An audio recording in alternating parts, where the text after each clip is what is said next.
Good morning mga kalinga. Panibagong reaction video na naman po ang inyong matutunghayan sa araw na to. At ang ating re-reactionan po ay ang charity vlog po ni Roel of Malalag.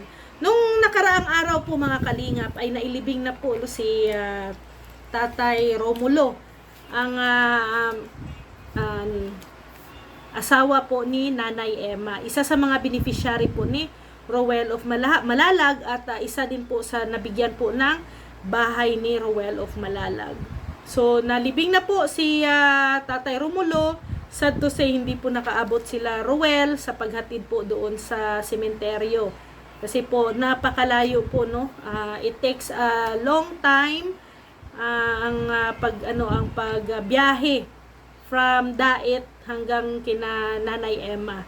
Kaya naintindihan po natin, no, si Roel of Malalag. Ang mahalaga po ay nahatid sa kanyang hantungan o sa sementeryo si Tatay Romulo. At yun po, no, hinatid po ni Roel ang blessing na para po kay Nanay Emma. Maraming salamat sa mga sponsors na tumutulong kay Roel of Malalag at kay Nanay Emma. Medyo malaki-laki po ang amount na naibigay, no, nagbigay. Salamat po talaga sa inyo. Umabot ng 91,000 ang kabuuan ng pera na likom, no, or abuloy para kay Tatay Romulo. Siguro kung nandyan po si Tatay Romulo, kung makapagsalita lang po ang kanyang kaluluwa, ay tiyak magpapasalamat po ng lubos si Tatay Romulo sa mga tumutulong, no. So Diyos na po ang bahala na magbalik ng liglig, siksik at umaapaw na biyaya po sa inyong lahat. So doon nga, no, sa 91,000 kinuhaan na po ni Roel doon ang mga expenses, lahat-lahat po ng expenses. So may natira po na 43,400. Yun po ang binigay niya kay Nanay Emma. So ito yung ito yung pinakamaganda, no, na sa kabila ng iyong pagluluksa ng pamilya, meron pong tumutulong, merong umaalalay. Medyo nababawasan po ang problema ng pamilya. Alam nyo, hindi po biro pag hindi biro pag namatayan ka. Malaki din po ang gastos pag namatayan ka, sa kabaong pa lang, sa araw-araw na pagpupuyat, di ba? Magastos, no? Hindi yan nasabi na pag once na ikaw ay namatay, tapos na ang ang problema mo. Meron pa po, no? Mahal po ang ngayon.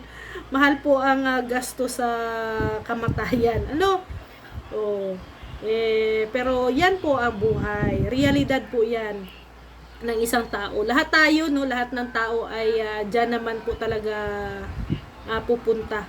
Kaya dapat tayo na buhay pa, kailangan nating mag-ready, paghandaan, no? Kaya yung iba kumukuha na po ng mga insurance. So yun po ang ginagawa nila para po pagdating ng panahon, pagdating ng araw ay hindi po mabigat para sa kanilang pamilya. So nakakatulong po talaga ng malaki sa pamilya ang mga abuloy, no? Ang mga ganitong mga pangyayari, mga tulong, nakakatulong po yan sa pamilya. Lalo na pag malaki-laki din ang mga gastusin. So laki-laking yun, yung mga ambag-ambag, no, ay nakakabawas po yan ng problema talaga sa pamilya. So narinig po natin na si Nanay Emma, no, kiniwento niya naman kay Roel kung paano hinitid si Tatay Romulo sa sementeryo. So saludo din po ako sa municipal po nila, sa local government nila dyan. Yan, sa Paracali yata yan, na inassist o inalalayan din naman nila si Nanay Emma. So sasakyan yata ng nasa municipal ang tumulong or sumama doon po sa sementeryo. So ang lang kinuwento din ni Nanay Emma yung lumang bahay nila, no, pagkatapos daw po kasi ng libing, syempre diretso yung tao sa bahay, Para may mga ano tayo, may mga pamahiin, 'di ba? May mga pamahiin ang mga Pilipino tungkol diyan.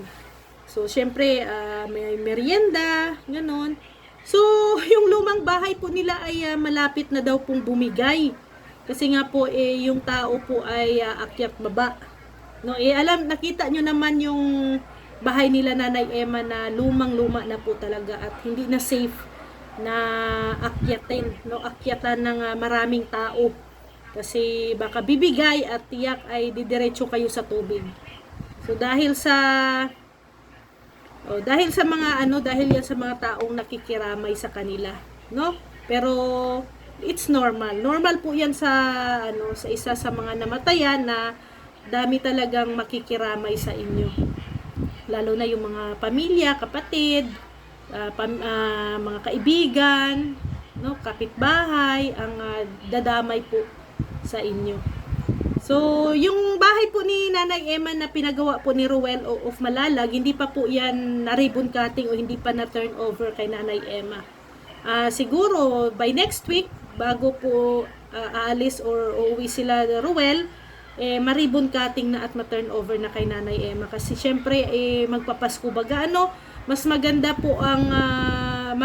ang pasok ng Pasko at ng bagong taon kung nandiyan na po si Nanay Emma sa kanyang bagong bahay.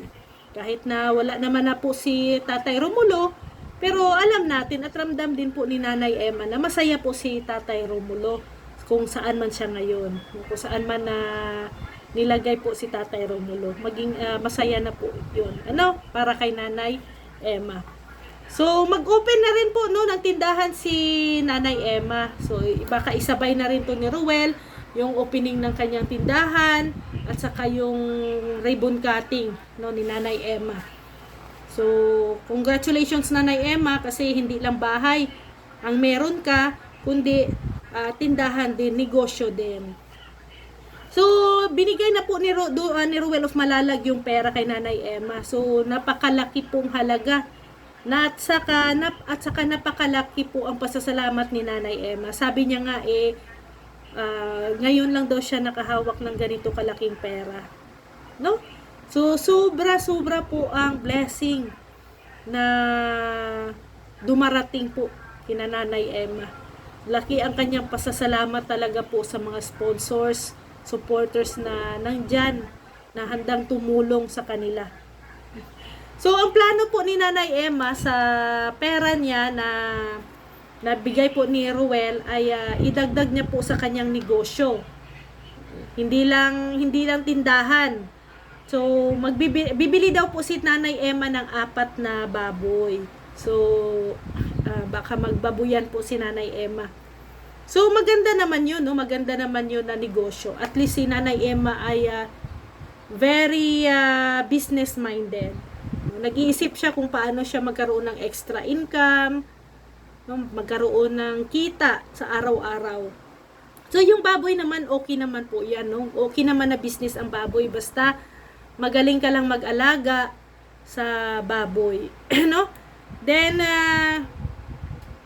sabi niya nga ay, niya daw, doon niya kukunin yung pagbili niya ng baboy, pagpagawa niya po ng kulungan ng baboy. Doon niya po kukunin. So, congrats kay Nanay Emma. Hindi pa man naumpisahan ang kanyang negosyo, pero congrats pa rin. Kasi yung business po ni Nanay Emma ay tiyak na daming gagabay po sa kanya at unang-una na gagabay po sa kanya ay si Tatay Romulo. Tiyak na sasamahan din po si Nanay Emma magpatakbo ng negosyo niya na to. At sa mga anak po ni Nanay Emma, sana din po ay alalayan nyo po at kamustahin nyo po lagi si Nanay Emma. Huwag nyo din po sanang pabayaan si Nanay Emma, lalo na't nag-iisa na din po siya, ngayon sa kanyang bahay. At sana ay lagi nyong bisitahin si Nanay Emma. Kasi ang magulang po ay nag-iisa lang po yan. Maraming salamat po. At sa mga nais pong mapanood ang video na to, puntahan nyo lang po ang channel ni Ruel of Malalag. Nang doon po ang kabuoang video ng video sa channel po ni Ruel of Malalag. Sana po ay suportahan po ninyo at tangkilikin po ninyo ang kanilang mga video. So maraming salamat po mga kalingap.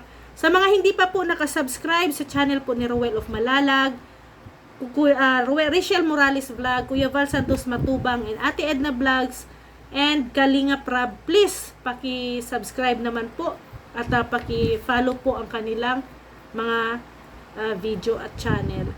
At sa mga hindi pa po nakasubscribe sa aking channel, paki-subscribe na din po. At paki-follow din po ang aking Facebook page, Rhea Olarte Vlogs, Rhea Olarte Official. Maraming salamat po mga kalingap. See you tomorrow. God bless everyone. Bye-bye po.